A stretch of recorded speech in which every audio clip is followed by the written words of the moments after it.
अस्सलाम वालेकुम दोस्तों बहुत सारे लोग गल्लां बातां कर रहे ने अपने अपने तजजिए दे रहे ने तुहानू कि फुल कोर्ट बेंच क्यों नहीं बना रहा चीफ जस्टिस। सारियां गल्लां ठीक ने, जिहड़ी लॉजिक्स दे रहे ने मेरे ख्याल बिल्कुल ठीक दे रहे ने।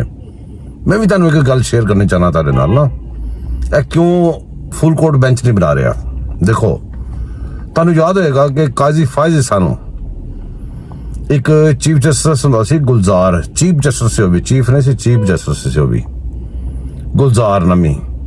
वो लिख के गया सी जी कि काजी फायज साइड ना इमरान खान का कोई केस नहीं लड़ेगा, जो कि गैर कानूनी आर्डर है, गैर आईनी आर्डर भी है। उस आर्डर को बचा के रखना चाहते हैं। अगर उन्होंने बिठा लिया जाए फुल कोर्ट बेंच तो ही बनना ना जो बैठे थे, अगर बिठा लिया जाए तो वो आर्डर होगा खत्म। उस आर्डर को कदों यूज करना चाहते हैं जो काजी फायज साहब चीफ जस्टिस बन जाएंगे, उस आर्डर को उदों इस्तेमाल करना चाहते हैं।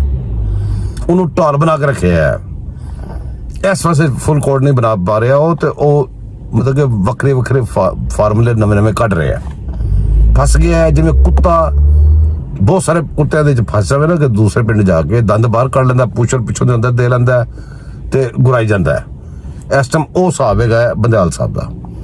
तो इन्होंने को होना कुछ नहीं हुआ। वो गैर आईनी आर्डर है, उन्होंने खत्म करना ही पैना है। उन्हें खत्म वो है ही नहीं, आर्डर है ही नहीं है। इन्होंने हिसाब आर्डर अपना ढाल बना के बैठे ने, तो उन्होंने बहुत जल्दी खत्म करना चाहिए। तो बाकी सारी भी रिवर्स मारने पैणगे, जो गंद मारे जो रिवर्स नहीं मिलेगा पाकिस्तान नहीं चलेगा। Thank you.